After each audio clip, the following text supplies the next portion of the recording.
The Battle of Arras was an attempt by the French army to outflank the German army, which was attempting to do the same thing during the race to the sea. The reciprocal attempts by both sides to exploit conditions created during the First Battle of the Aisne. At the First Battle of Picardy, each side had attacked expecting to advance round an open northern flank and found instead that troops had arrived from further south and extended the flank northwards. The 10th Army, led by General Louis Maud'huy, attacked advancing German forces on the 1st of October and reached Douai, where the 6th Army under Crown Prince Rupprecht counter-attacked as 3 corps of the German 1st, 2nd and 7th Armies attacked further south. The French were forced to withdraw towards Arras and Lens, was occupied by German forces on the 4th of October. Attempts to encircle Arras from the north were defeated and both sides used reinforcements to try another flanking move further north. At the Battle of La Bassée, the reciprocal flanking moves ended in Flanders, when both sides reached the North Sea coast and then attempted breakthrough attacks during the First Battle of Flanders.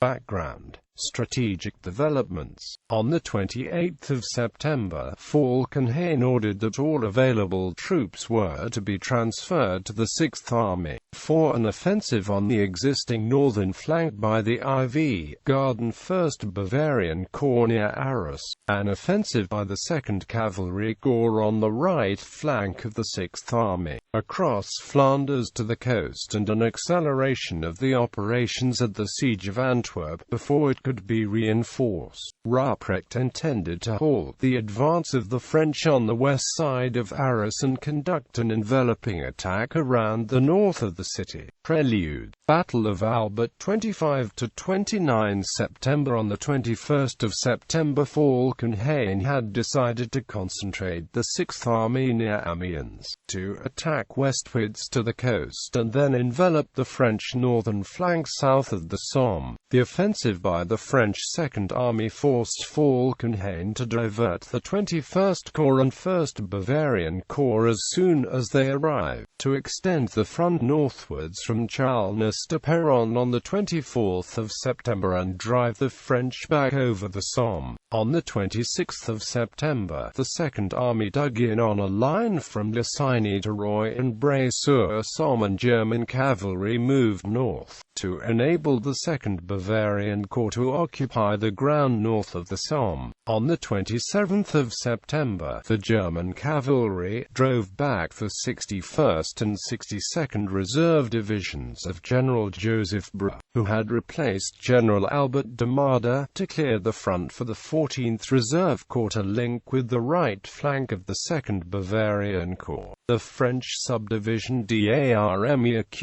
began to assemble at Arras, and Maud'huy found that instead of making another attempt to get round the German flank, the subdivision was menaced by a German offensive. The 2 Bavarian and 14th Reserve Corps pushed back a French Territorial Division from Bapaume and advanced it towards Bray-sur-Somme and Albert. From 25 to 27 September, the French 21st and 10th Corps north of the Somme, with support on the right flank by the 81st, 82nd, 84th and 88th Territorial Divisions under Brouat, and the 1st, 3rd, 5th and 10th Cavalry Divisions of the Cavalry Corps to the southeast of Arras, defended the approaches to Albert. On the 28th of September, the French were able to stop the German advance on a line from Maricourt to Fricourt and Thiepval. The German cavalry was stopped in the vicinity of Arras by the French cavalry. On the 29th of September, Joffre added 10th Corps, which was at Écus, 20 miles north of Amiens, the Cavalry Corps, which was southeast of Arras, and a provisional corps under General Victor d'Urpel of the 70th and 77th Reserve Divisions, one in Arras and the other in Lens, to the new 10th Army. Battle: the 30th of September. The 1st of October, a French division arrived at Arras on the 30th of September and repulsed a German attack at the Cochelle River and high ground near Monchy-le-Preux on the 1st of October. The French were then slowly pushed back from Guemappe-Auancourt and Monchy-le-Preux, until the arrival of 10th Corps. The French 11th Corps was withdrawn from the 9th Army and sent to Amiens by the 1st of October. 2 more corps, 3 infantry and 2 cavalry divisions had been sent northwards to Amiens, Arras, Lens and Lille, which increased the 2nd Army to 8 corps, along a front of 100 kilometers. Joffre ordered Castelnau to cease attempts to outflank the Germans opposite and operate defensively. For the Northern Corps of the 2nd Army and the Territorial and Cavalry Divisions nearby, Joffre created a subdivision d'Armes under the command of General Maud'huy. The subdivision advanced on Arras, with the gap south to the 2nd Army, held by the Territorial Divisions. Maud'huy was ready to begin an attack to the southeast past Arras and Lens, under the impression that the subdivision was opposed only by a cavalry screen, rather than 3 German corps which were preparing to attack. The westward advance of the 14th Reserve Corps from Bapaume to Albert and Amiens was stopped by French troops east of Albert. 5 German cavalry divisions further north were also confronted by French cavalry and infantry, while attempting to guard the 14th Reserve Corps flank.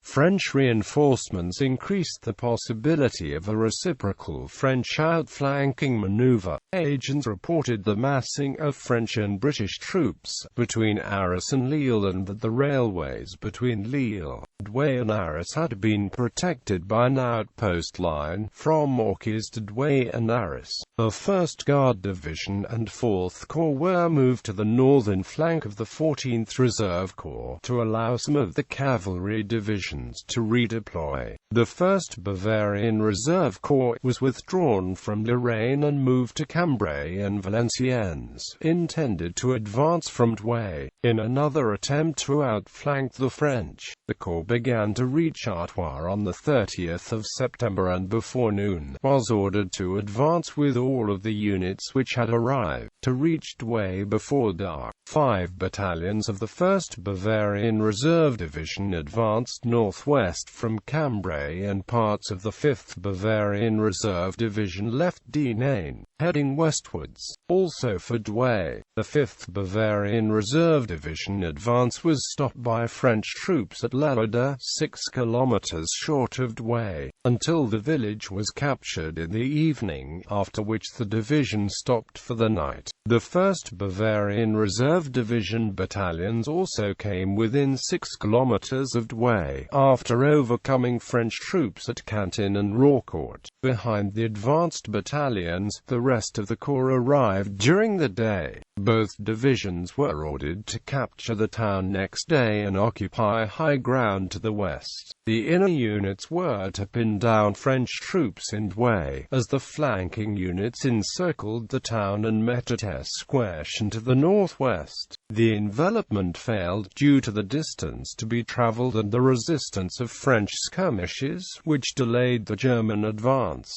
Douai was captured by nightfall and 2,000 French prisoners were collected by the 2nd of October, mainly from territorial regiments. Allegations that civilians had fired at German troops led to the town being fined 300,000 francs. The Guard IV and 1st Bavarian Corps assembled on a line from Arras to Douai, opposite the Territorial Divisions of General Louis and attacked on the 1st of October, forestalling the attack being prepared by the subdivision. The 2nd of October the advance resumed on the 2nd of October, with the 1st Bavarian Reserve Division in the south, attacking through Breberias to Saint-Laurent, and the 5th Bavarian Reserve Division to advance via Isle-Anopi to Bailleul-sur-Berthold. It was known that the French 70th Reserve Division was moving southeast, also towards Battle of Lens. The French advanced with a left flank guard facing Douai, to link with the 77th Division at Gavriel and Fresnes. The French divisions had been rushed from the Vosges and were also deployed at short notice. A brigade of the 70th Reserve Division moved towards Fresnes and one advanced southwest to Gavriel, ready to pause on the 2nd of October and then push outposts southwards. The French moved south in parallel brigade columns, as the Germans moved west in divisional columns. Bavarian Reserve Infantry Brigade 9 of the 5th Bavarian Reserve Division reached Esquerchon and set flank guards facing north, before advancing on Cuillère-la-Motte when French artillery near Isle pinned down the German infantry and destroyed a German artillery battery. French infantry then attacked from Drocourt and forced the German columns to deploy and work forward closer to Isle, to try to overrun the artillery. Bavarian Reserve Infantry Brigade 11 advanced on Beaumont, Drocourt and Bois-Bernard, moving the rearguard round to the right flank, which arrived just in time to meet a French attack from Aisne-At. Both German brigades attacked again and captured Isle, the heights east of Bois-Bernard and Beaumont Station. Later in the evening Drocourt and Fresnoy were captured and Bois-Bernard was entered, being captured by dawn on the 3rd of October. The 3rd of October. By the morning of the 3rd of October, the German front line ran from Drocourt to Bois-Bernard and Fresnoy. To the southeast, Bavarian Reserve Infantry Brigade 9 attack on Neuvy-Roule was repulsed by small arms and heavy artillery fire from Aigueville. The brigade dug in between Isle and Neuvy-Roule. In the 1st Bavarian Reserve Division area to the south, the advance was at first protected on both flanks and advanced to Fresnes unopposed. The advance on Arras continued, supported by artillery moved forward during the night, and the Guard, 4th, 7th and 9th Cavalry Divisions in the Scarpa Valley. The cavalry was to cover a westwards move of the Bavarian divisions, the 5th towards Vimy and Tellus and the 1st to Tellus and Saint-Laurent. The cavalry were slow to move and the Bavarian infantry were held up by attacks from the north, until the cavalry arrived during the afternoon. Bavarian Reserve Infantry Brigade 9 managed to capture Méricourt after the 9th Cavalry Division arrived, which enabled the rest of the 5th Bavarian Reserve Division to advance and capture Rouvroy and Aigueville.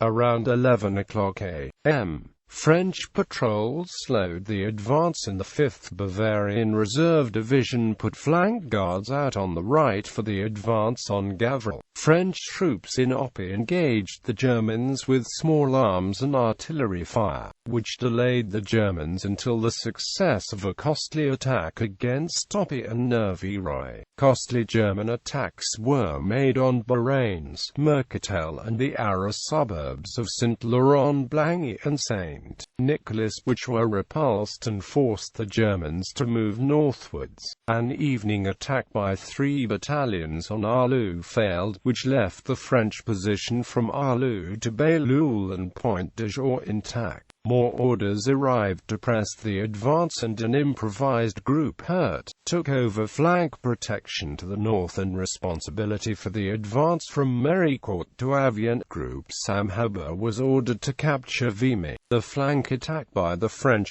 70th Reserve Division had been repulsed, but the advance reached only Drocourt and Gavriel instead of Saint-Laurent and Bailleul. The disorganization in the 5th Bavarian Reserve Division, which had been caused by the urbanized landscape and the vigor of the French defense, was not remedied by the ad hoc groups and worsened on the 4th of October. The right flank of 10th Corps of the subdivision and left flank of the Territorial Divisions to the south became separated, prompting Castelnau and Maud'huy to recommend a retreat.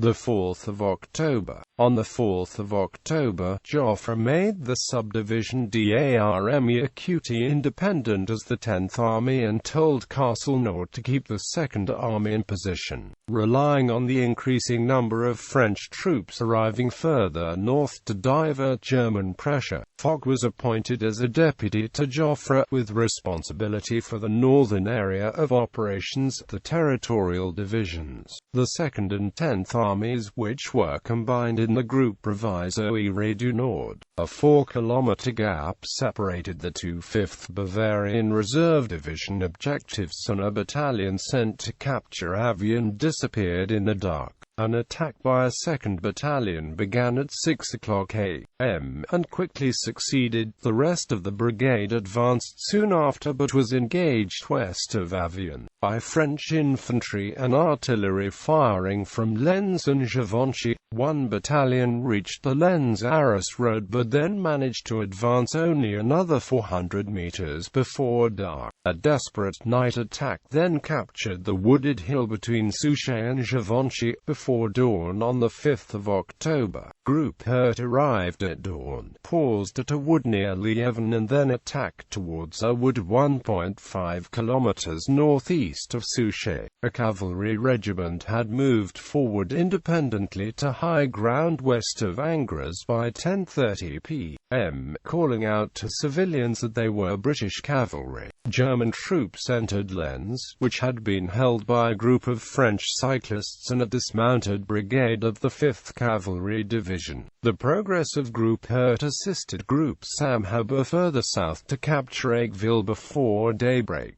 Despite a determined French defense and then press on beyond, two more defense lines was limited. The advance was stopped 800 meters short of the railway embankment east of Vimy. New orders arrived for the troops to press on, as it was mistakenly believed that the French were withdrawing, but the German infantry made no attempt to advance in daylight, over open ground and without artillery support.